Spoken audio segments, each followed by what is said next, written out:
All right. Welcome everyone to today's webinar, Learning from Solar, How Federal Tax Credits Can Grow Your Home Improvement Business. My name's Matt Bevins, and I'm a vice president at Purpose Venture Group, a consulting firm that advises and incubates ventures and nonprofits that are addressing climate change and deploying climate solutions. We're really excited to be a part of this conversation because these tax credits are not only a tool to address our environmental challenges, but they have a real potential to grow and support the home improvement industry for years to come. So a couple of quick paragraphs of legalese here. I think the long story short is Mosaic's going to be sending out these slides, including this disclaimer, along with a recording of the webinar and a frequently asked questions document later today or later this week. So you'll get a chance to read all of this yourself. To today's speakers, we're excited to be joined in a few minutes here by two speakers, Daniel Trevino, the president of RoofFix, a growing roofing and solar company based in San Antonio, Texas, and Eric Torikian, Mosaic's business development lead for its home improvement business. And I'll try to be as quick as possible so we can get to their part of the conversation. So what is this webinar really about? It's about two things. First, understanding the Inflation Reduction Act's changes to and expansion of the federal government's clean energy and energy efficiency tax credits. And then the second is learning from an industry that's been using tax credits like this to grow for well over a decade, and that's solar. It's going to be an opportunity to draw lessons, especially from Daniel, on how solar installers leverage tax credits to boost their sales, how they train their teams, how they speak with their customers about them, and how all of those practices can really now be applied in a big way to home improvement projects and home improvement businesses. So quick logistics. Throughout the webinar, please use the Q&A function to ask any questions that come up. There will be a Q&A session at the end with Daniel, Eric, and myself, and we'll try to get to as many questions as possible. So let's dive in.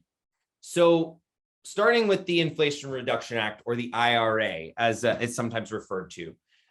The best way we like to think about the IRA provisions that apply to homeowners, to your customers, is that the law kind of gave every one of them an electric bank account of sorts.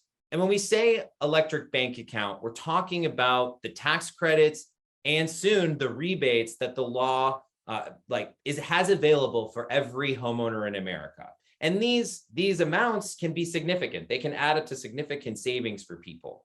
And all of these funds in this bank account can be used to lower the upfront cost of projects.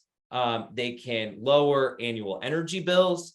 And the focus of today is they can lower customers' annual tax burdens. But a lot of people still don't know about these benefits. They're new. They just sort of went into effect recently or are still coming down the pike. So it's really our collective job to help change that and make sure people know what's available to them. So diving into the tax credits, there are really three buckets of tax credits in the IRA. All three of these buckets existed before, but the law supercharged and extended each of them. So on the left-hand side, there's the residential clean energy tax credits. That's the set of credits for solar, for batteries, for geothermal heat pumps. Those credits were extended for 10 years after many years of coming close to expiring and then only being extended for a year or 2 years. So there's a lot of certainty that hasn't existed for a while around those. And that credit's 30%. And so that's on the left. On the right, you have the tax credits for electric vehicles. The IRA kept the amounts there the same, but added some new requirements for the vehicles to have domestic battery content. And there are also some new requirements on the car buyers themselves. There's, for example, a salary cap or an income cap to qualify. And then finally, here in the middle, we have the energy efficient home improvement credits. These are the credits that might be most relevant for your business. And in some ways, the IRA changed this category more than the other two. So let's dive in over the next two slides on some of these changes. So These tax credits can cover a pretty wide range of home improvements. The kind of tricky thing about them is that each category of improvement does have its own maximum amounts. And there is a total maximum that a homeowner or an individual can qualify for every year. So on the left-hand side, you have heat pump water heaters and air source heat pumps. The maximum for these upgrades is $2,000 or up to 30%. A lot of times that's going to hit that cap of 2,000. And so they sort of that sort of heat pump category is one side of things. And then on the other side, you have a number of other energy efficient improvements to a home. So you have building envelope improvements like new insulation or air sealing. The maximum that can be credited for those types of improvements is $1,200, $1,200. You also have efficient windows and doors that are part of these tax credits, each with their own maximum, $600 and $500 respectively. Finally, there are some enabling actions that are also eligible for these tax credits. So if a customer needs a new electric panel in order to get to that heat pump water heater, that customer's qualifies for a $600 tax credit for that panel. Same goes for an energy audit to sort of understand the baseline of a home. The max there is $150. So a lot of numbers, and this is definitely all online at the IRS, but wanted to put some of the big ones here on the page. A couple of other sort of key details. These are already in effect. There's no waiting for these to take effect. They all took effect January 1st of this year. So any project completed in calendar year 2023 or beyond can leverage these tax credits. The maximum amount that a customer can use every year is $3,200. So think about adding those the maximums you see on the page, like a heat pump and all of the building envelope credits. So $3,200 altogether. These tax credits renew every year, and that's really critical and really exciting. We'll walk through an example of that in just a second. Finally, the taxpayer does need to have tax liability in the year of the project. There isn't carryover for these tax credits like there are with some others. So that's a key thing to understand here. And another reason why I think you'll hear Daniel and Eric talk about the importance of advising people to talk to a tax advisor. And then finally, like we said before, these have been extended for 10 full years. So just like with solar and geothermal, there's a lot of certainty here that these tax credits are going to be around, and that gives all of you the ability to really invest in working them into your sales process. So final slide for me before I hand it off. Here's an example of a potential customer and an example where we can walk through sort of a multi-year, multi-project journey with her. So her name's Jessica. She's a small business owner with an income of $200,000 a year. Again, always important that she speak with a tax preparer or accountant or tax advisor, but this is an income level that is almost certainly generating a tax liability. So these tax credits can help her lower her tax bill. So let's say Jessica first comes to you because her water heater is getting old and she's looking to replace it. This is a perfect opportunity to put these tax credits to work in the sales process. So you not only have the opportunity to explain the efficiency, environmental, health benefits of making the switch to a heat pump water heater, but you can also note that there's a tax credit for her to take advantage of. So she decides to move forward with the project. In the process, like we're talking about, she decides to upgrade her electric panel. So that's $2,000 plus $600 for a total of $2,600 in savings in 2023 for Jessica off her tax bill. You also now have a customer that's educated about this tax credit opportunity. Is going to be thinking about it when she files her taxes next year and beyond. And say in 2023, where you're in the home talking about the water heater, you also discuss the age of her 9-year-old, 10-year-old HVAC system, and let her know then that these these tax credits would be available to her next year. So 2024 rolls around. You call up Jessica, it's a sales call. You remind her about the tax credit opportunity, remind her that they renew every year, and she decides to move forward with a heat pump. So that's another $2,000 in tax savings in 2024. She also decides, which a lot of people do, and makes a lot of sense at the same time, to do some of those weatherization upgrades. So she wants to insulate her attic and do some air sealing. So those upgrades give her opportunity to take an additional $1,200 off her taxes. So in 2024, she ends up with $3,200 in tax savings. She now is sort of well in the groove of working with you to leverage these tax credits. 2025 rolls around. She finally wants to replace that old window in the front, as well as get a new exterior door. So she's got another $500, $600 in tax credits to take advantage of.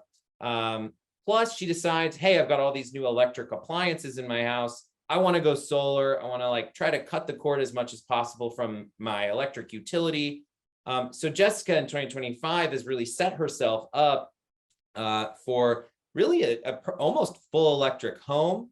And she's taking advantage of probably well north of $10,000 in tax savings in that year. So that's an example of how these tax credits can work to create these multi-year customer journeys. And one final thing is we're really just focused on federal tax credits with this page. There are in a lot of places state tax credits or other state incentives or rebates from electric utility companies to make some of these changes. So all of that is stackable on top of these tax credits and can be part of the sales conversation just like they can. So as might have been a lot of numbers, hopefully that was an illustrative example, but I think more than anything, it's going to be helpful to hear from a solar company owner himself, and for me to stop talking.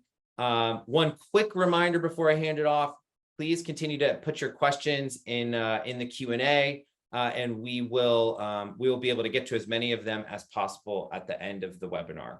So with that, I'll hand it over to you, Eric. Thank you, Matt.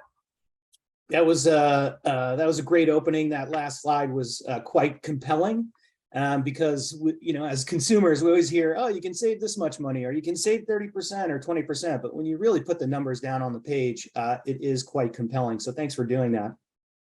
So I work with Mosaic. I head up our business development efforts for our HVAC vertical. I've been in finance and sales for a couple of decades, and more recently for the past little over 10 years, working specifically with residential home improvement contractors. And I'm happy to be with today Daniel Trevino from Roof Fix Solar Energy. And he's got a real true American success story on his hands here. And I'm sure it didn't come without some mental and physical calluses and cuts. Matt, yes. Welcome to the program today. Obviously your name sounds like, your company name sounds like a roofing company initially. Tell us about how you got started and how you got eventually into selling solar. Absolutely. Well, first, thank you, Matt, for that, the first part of that slide, and then Eric for the introduction. Yeah, as the name kind of notes, it started as a roofing company. In early 2017, 2018, we started out just by being a full service roofing contractor. And as we started growing and expanding, utilizing financing tools and being a retail roofing contractor in Central and South Texas, we realized that we could start sort of parlaying other areas of our business. And of course, solar being taken into consideration that 99% of solar in residential is roof mounted, it made sense for us to start having those conversations and having that dialogue with homeowners and of course with solar installers. And so we onboarded our solar division in early 2020. And proud to say we became the first and only registered roofing and solar contractor in the local market, where we can both warranty the roof, warranty the solar, and of course, start combining some of the features and benefits of the services and products that we offer, to where you now have one point of contact, one warranty, one finance payment, and then of course the yearly inspections and services that came with that. So I can tell you that from 2020 to 2021, we saw an increase of about 180% increase in sales. 2022, we had solar was probably about 65 to 70% of our overall income. So it was great. We had this trajectory of now sort of coming together and cross-pollinating two very lucrative areas of our business. And then also that started to bridge out other things that we can do specifically for our business. Thank you, Daniel. So 2022 or 2021, you started to have to start selling tax credits, right? Yes. And I Yes. have to mention it again. Please consult your tax advisor, because the end of my name doesn't come with a comma and a CPA. And I've Right. been through this before. I think companies need to be very careful about how they talk about this in the home. And one of the things that I subscribe to is act like you're being recorded when you go into the home, right? Because you don't want to misrepresent anything. So tell me how you took the business from selling roofing to now selling roofing and solar with the associated tax credit. So yeah, you're spot on, because you don't want this misrepresentation of the tax credit. I mean, and especially early on getting into solar, there's a lot of that bumper sticker mentality of it's a free credit to the homeowner, or they were going to get a check from the government. And there's a lot of things that are said or perpetuated that were just false. And so we really started first with educating ourselves and educating the consumer. So our home advisors, our in-house team, our installers, making sure that we knew, at least within reason and within boundary, of what we're going to be presenting. Of course, just like any other contractor that may be on the call, you have your bread and butter products and services that you're very well versed in. And what we found was making sure that, just like finance, these tax credits are just as intrinsic a part of the conversation with the consumer, that when we're having and presenting the features and benefits, the tax credit is part of the conversation, and that we're clear in that we're not the tax professional, obviously contact your CPA, but that these are some great incentives to take advantage of why going solar or why going green energy. And in the time when we started with our solar division, it was a 26% tax credit. Of course, that retroed last year for the 30% tax credit for 22. But I go back to leading with education and empowerment. How do you educate and empower your staff? And of course, then educate and empower that consumer to ensure they're making the best decision for their home. There's some qualifying questions. So proper discovery and qualification. Do they have a tax liability? There's a few boxes we check internally to ensure that maybe some of these questions might disqualify them from that tax credit. And you want to make sure you get all that up front, because ultimately, why are they doing business with you? Why are they interested in solar? If it's just the tax credit, well, they might not qualify for that tax credit. And now you're no longer having a conversation to process that transaction. Thank you. I'm sure most of the attendees have sat in a training room, most likely on a weekly or bi-weekly basis, right? To do some role playing, to look at closed numbers, average tickets, all that stuff. And so, these tax credits aren't going away. Like you said, they're here for 10 years. So tell us how you got your sales team comfortable pitching this at the kitchen table. Tell us a little bit about that, from practice to associated collateral materials you may bring. Tell us, for the folks that are sitting in the audience today, how they can help their sales team really crush it by practicing first. Yeah, absolutely. And you're absolutely right. It starts with that role play, which we do. We'll do a weekly or bi-weekly sales meetings. And anytime you're introducing something that's new, where there's still kind of some unknowns and there's not a lot of comfortability, you want to ensure that comfortableness is starting internally first, because the last thing you want is you send out someone who's gung-ho, he wants to go out and he or her wants to go out and have that transaction or that close, and they're not as familiar and validated in talking about the tax credits or about the Inflation Reduction Act. So it really starts internally first, and doing that role play, that back and forth, and really coming up with real world conversations and some of that feedback. We have a 10-step selling process. We really champion that piece to stay consistent with step 1 through step 10. And that really allows them to now create a framework to ensure they're asking the right questions, they're getting the correct feedback, and they're presenting something that is in the best interest of that consumer. Matt kind of alluded this to already, but when you're having a conversation about tax credits, and specifically with the Inflation Reduction Act, you're looking at this customer not just as a one-time transaction. So for us, when we look at this, we're looking at it holistically. Say, I want to talk to this customer next year, and maybe the year after that, or maybe it's year 3. And so in having that conversation, looking at it from long-term value versus this short-term transactional value, you're better able to provide more of a validation of why you would do business with this contractor, and of course, why we're having the conversations about the tax credits. A case in point with feedback, many times it's the home advisor or the salesman might have said something at point of sale, but it wasn't actually on the contract. And so, of course, the homeowner may have remembered something that may have been told, and then 3 months down the road, they say, hey, do I get that check from you, or do you guys pay me, or do I have to call my IRS agent? And so it becomes a little convoluted.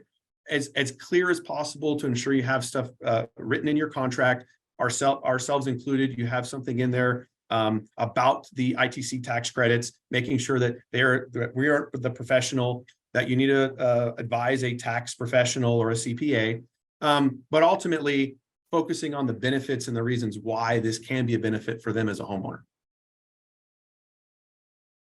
Thank you, Daniel. Very compelling. And it's great to learn more about your system, sales system, and how you guys run your company. And I know the attendees here are used to upselling, right? Yes. Add-on insulation is an extra $12 a month. Weatherization is an extra $4 a month, right? And especially using financing, we're in a subscription economy. People are used to taking a payment for their phone or their cable or their car. And so this is really no different. It just needs to be laid out in the home properly. So how do you, or are tax credits an opportunity to upsell? And if they are, how do you go about that? Well, first off, they absolutely are. I mean, it's again, we talked about this a little bit earlier, but the tax credit, just like the financing, is intrinsically part of your offering to the consumer, right? So for us, a roofing and solar contractor, I'm presenting a roofing system and I'm coupling that with a solar system, and that roofing and solar system can potentially have full benefit of a 30% tax credit, maybe potentially for some insulation, blown-in insulation and ventilation. So there's a tax credit there.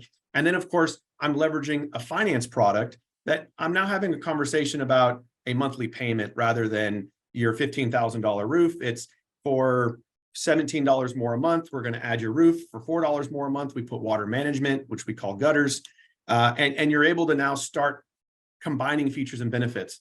With the tax credits, it's just the same. We offer a solar shingle. That solar shingle is a roofing and solar product that qualifies for the roof and solar to be holistically included on a 30% tax credit.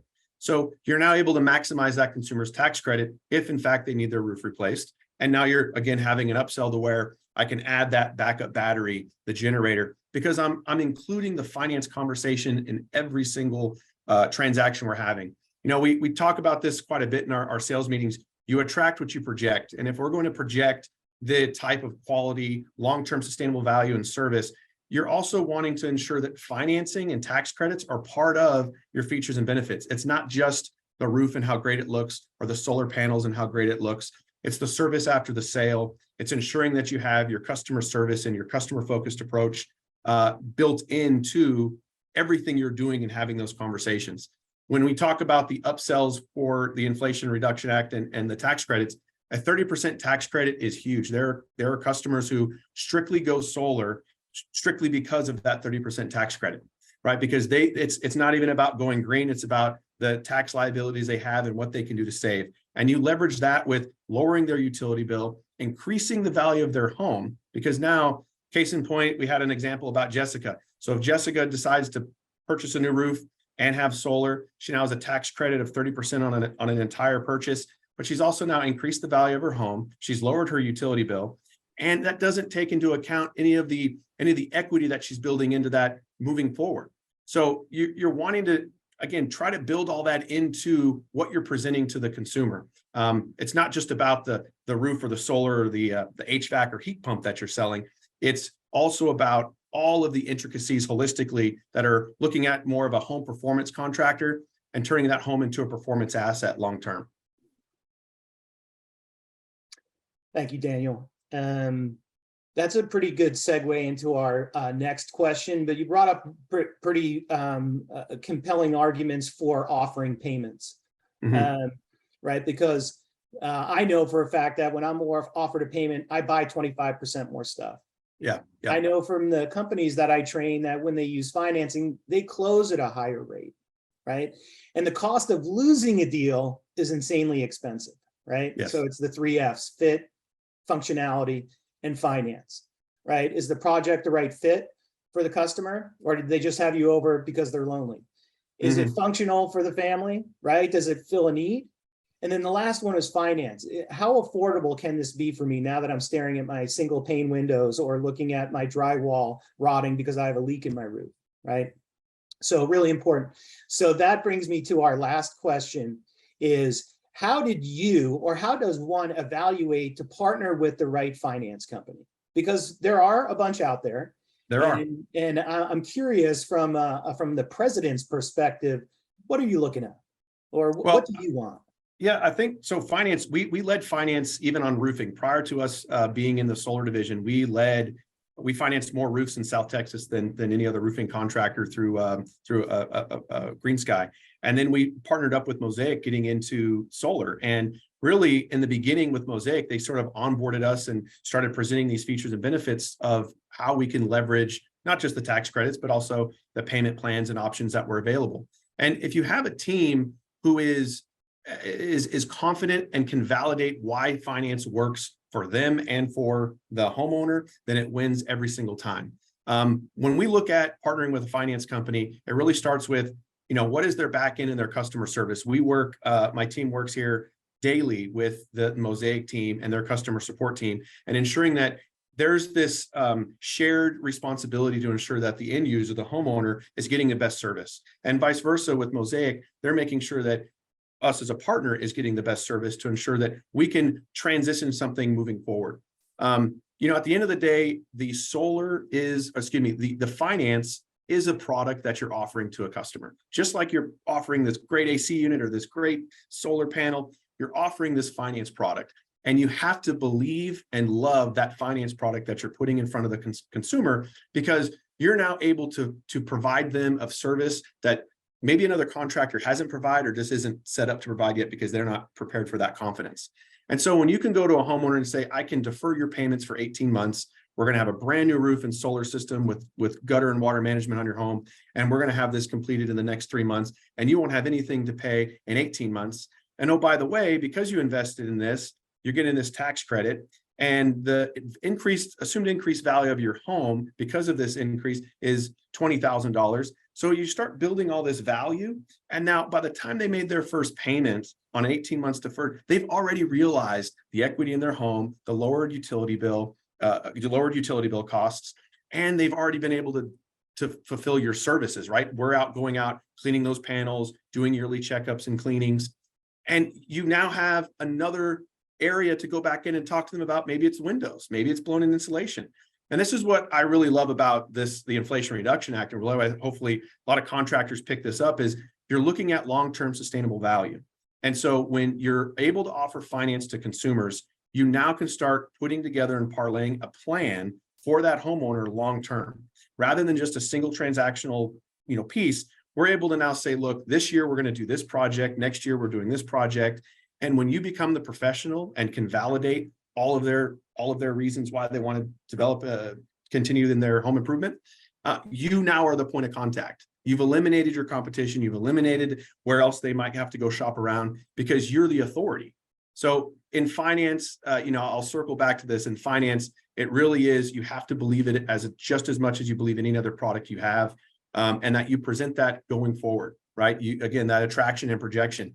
How are they going to pay for this if you're not advertising 12 months deferred, or if you're not advertising payments as low as $99, something that's able to entice to say, well, I like that. Because most consumers would rather keep liquidity to themselves and say, look, Mr. and Mrs. Smith, you've done everything right. I've never seen anyone get approved for a 299. I think this is something you should take advantage of. Let's keep the money, and you're not going to make any payments for 12 months. And by the way, we're done with your project in 6 weeks. Right. And you're going to have instant equity and instant value in that home. Thank you, Daniel. Candidly, make it easy for your customer to buy. Yes. When they walk into a car lot, most people don't shell out $40,000 for a new car. They shell out $364, right? So that's another. Yeah, you're exactly. I use the example of cell phones all the time for our sales team, because the cell phone industry, without anyone knowing, decided to finance everything, right? You finance your phone and your plan, and everyone, like clockwork, will pay. I have a family of 4, and it's $390 a month. for the family 4-pack, and I pay that without fail. And I can offer a consumer for less than what they pay for their cell phone every month and actually add value, right? The second I walk out of that cell phone store, it's a liability. But the second I invest in my home, it's an asset, and it's a growing asset. So if you can show how they can finance, would you rather finance the cell phone, or would you rather finance new roof, solar, heat pump, air conditioner, whatever it is that you might build up that value to, they really see the value instantly. And that's really what I see, is because you're exactly right. Make it as easy as possible. And most consumers are financing today.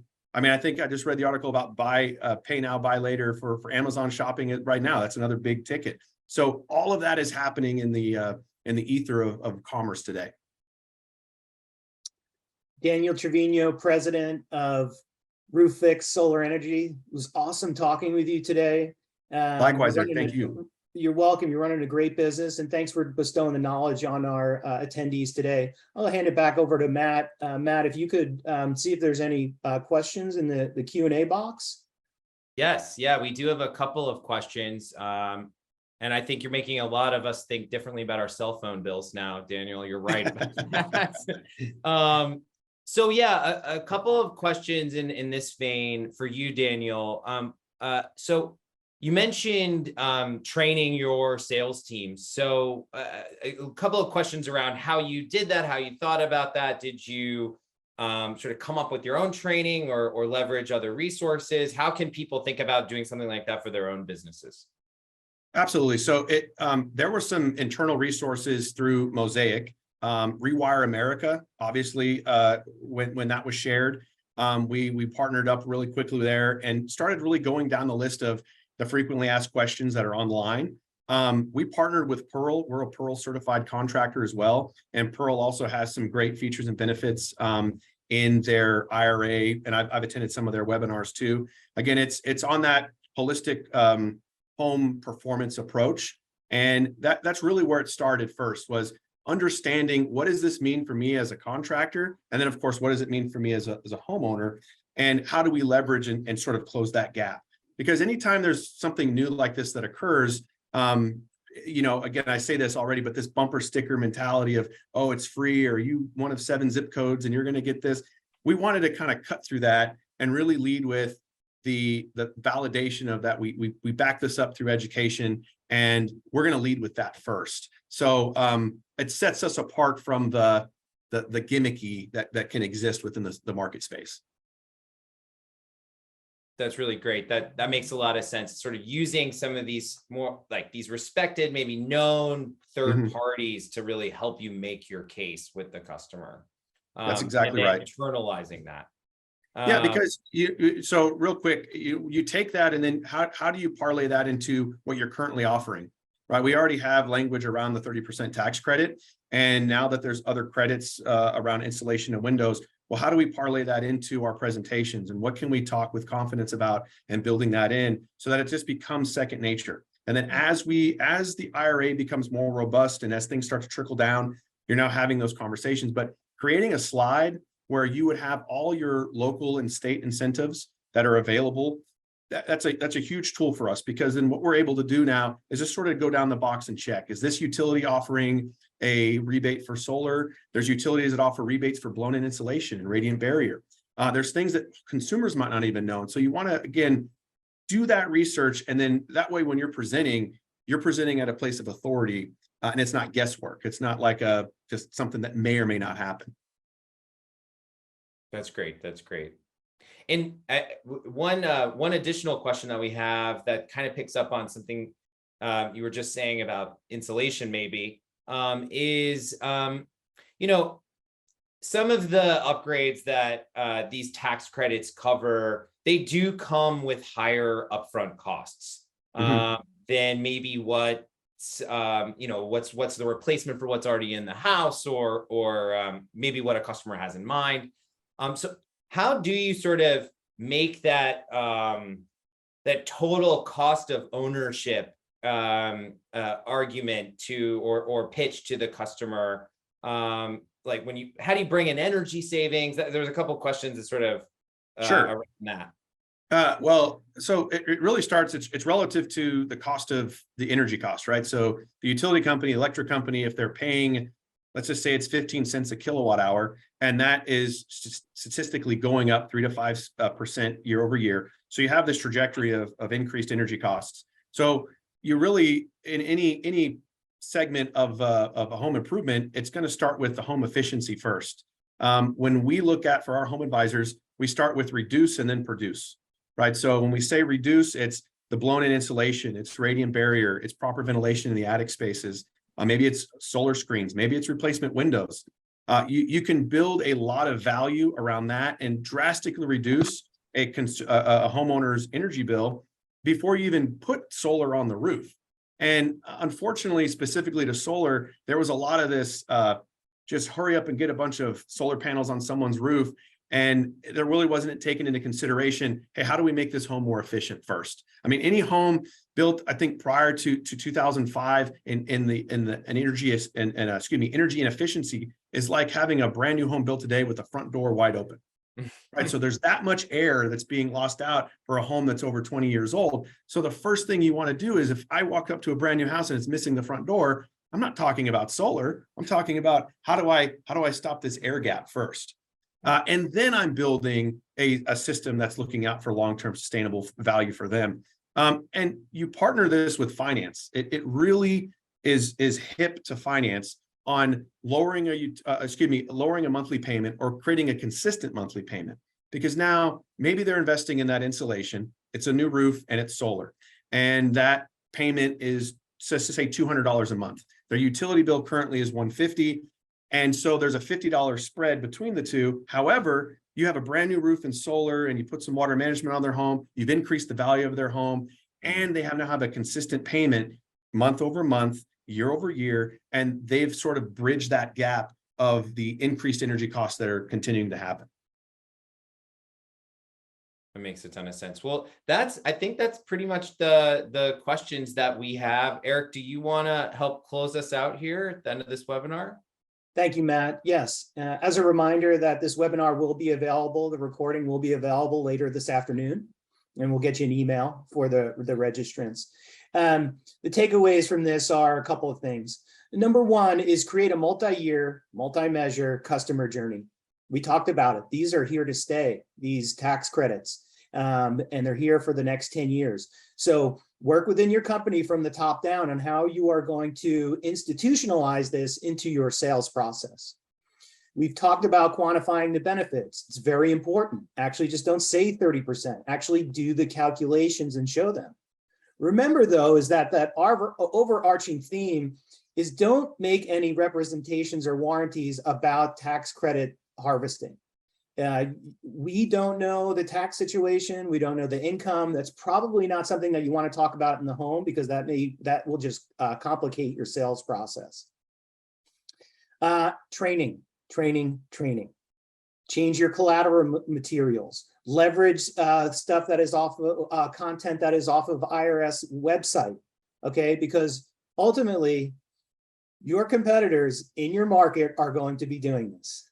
And don't be the last mover in the market to do it, because I'm telling you, it's going to help your closing percentage. It's going to help your margins because your tickets will be up, and you're creating more customer value for your homeowners. And what that means is ultimately more referrals. And there's nothing like a free customer, right? Because we spend a lot of money on the cost of customer acquisition. The last thing I'll leave you with is your family is away tonight and you're dying for a ribeye and you want to have a barbecue in your backyard, okay? And the ribeye is going to cost you 20 bucks, right? And there's a $3 coupon on your kitchen counter. Are you going to leave that coupon on the counter when you go to your supermarket to go buy that ribeye? Or are you going to take that with you and see if it's still valid, right? It's the same thing with the investment tax credits in IRA. Go eat that ribeye and get it for a discount. Thank you very much to Purpose Venture Group, Matt Bevins, to Roof Fix Solar Energy and Daniel Trevino, and for all the folks that helped us in the background put on today's webinar. Thanks for coming today. That'll conclude our presentation for the day. Have a great day.